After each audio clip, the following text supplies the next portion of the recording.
Election की date आते ही हर जगह जो है गर्मा गर्मी शुरू हो गई है।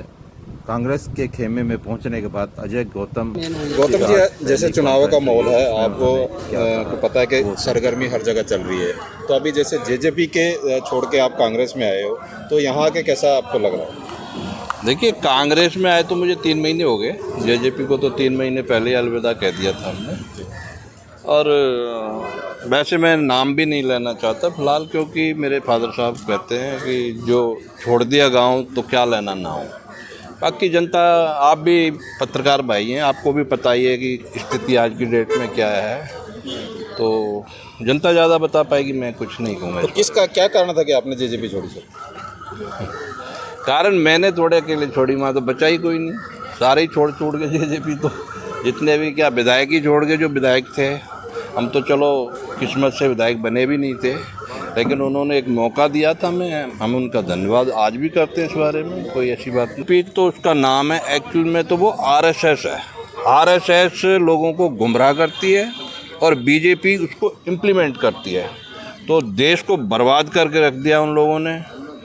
लेकिन आज देश की जनता समझ चुकी है, राहुल गांधी जी के नेतृत्व में देश में लोग जागरूक हो रहे हैं। पैदल यात्रा के बाद में देखा होगा कितना बदलाव आया देश के अंदर, तो उसी का नतीजा है आज हरियाणा में कांग्रेस की इतनी बड़ी लहर है कि 65+ पे तो आज खड़े हैं। इलेक्शन अभी शुरू भी नहीं हुआ है। आप कह रहे हो सर कि भाई बीजेपी झूठों की पार्टी है, लेकिन गुप्ता जी तो कल ये कह रहे थे कि हमने 121 कार्य जो यहाँ पे किए, और उनकी बाकायदा एक हिस्ट्री, एक बुक बनाई हुई है, जिसको ये लगता है कि हम झूठ बोल रहे हैं तो वो आके चेक कर सकता है, देख सकता है। मैं तो 121 की बात ही नहीं करता, वो 7 सरोकार की बात कर रहे थे बहुत दिनों से। उनमें से एक भी पूरा करा हुआ तो दिखा दो। आज रोड पर कितनी गाय माता हमारी घूम रही हैं, कितना कूड़ा करकट आप शहर में आप देखोगे, कितनी गंदगी फैला रखी है।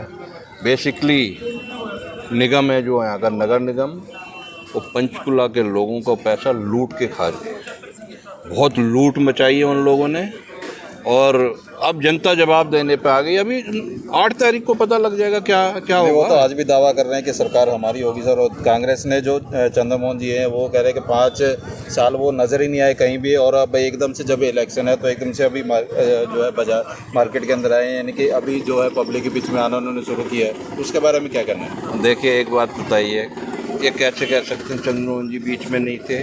पिछली बार भी थोड़े से वोटों से हारे हैं, उसके बावजूद 5 साल की बात कर रहे थे। हाँ, उसके बावजूद भी पिछले इलेक्शन में 30-32 सीटें कांग्रेस की आई थी।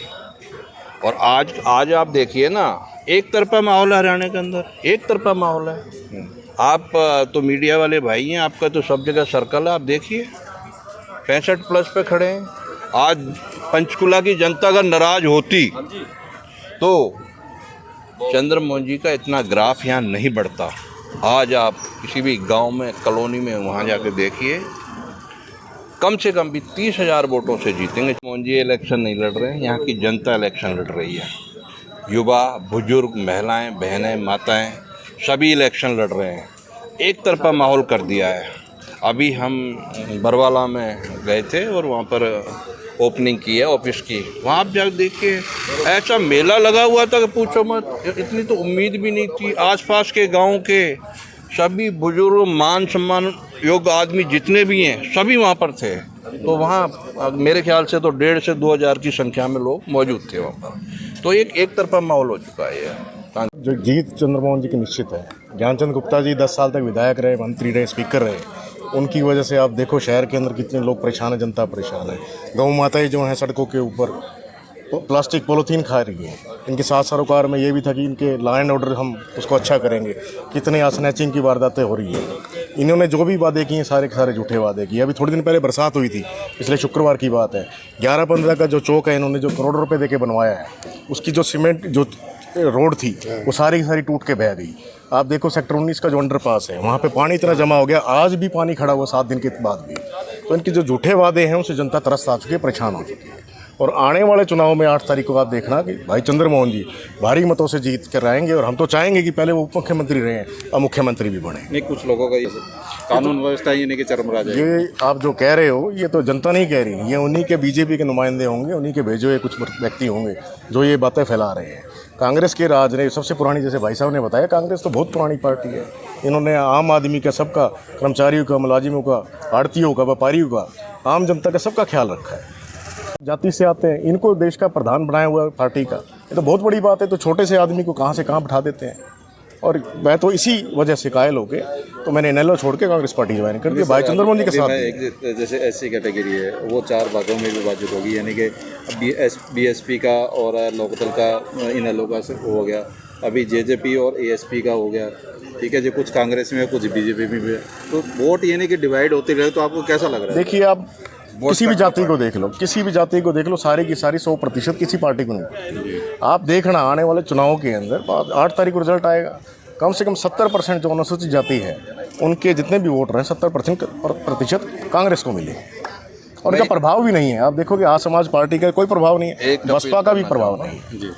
मैं जनता से, हमारी पंचकुला के हरियाणा की जनता से एक अपील करना चाहूँगा कि 2 पार्टियां सिर्फ प्रदेश में जो चुनाव लड़ रही हैं, कांग्रेस और बीजेपी, सबसे मेरी हाथ जोड़ के रिक्वेस्ट है, जो वोट कटवा पार्टी है, जो और पार्टी हैं 2 पार्टी के अलावा, और जो लोग गठबंधन सठबंधन इधर उधर से करके ने बानमती का जो कुनबा जोड़ रखा है ना, उनको वोट ना दें, उनको सिखाएं, उनको शीशा दिखाएं कि आप लोगों का वजूद अब प्रदेश में ख़त्म है। 2 पार्टी हैं, 2 में से जो जनता को अच्छा लगेगा उसको चुनें, बाकी वोट कटवा पर अपना वोट ना खराब ना, ये अपील है भाई।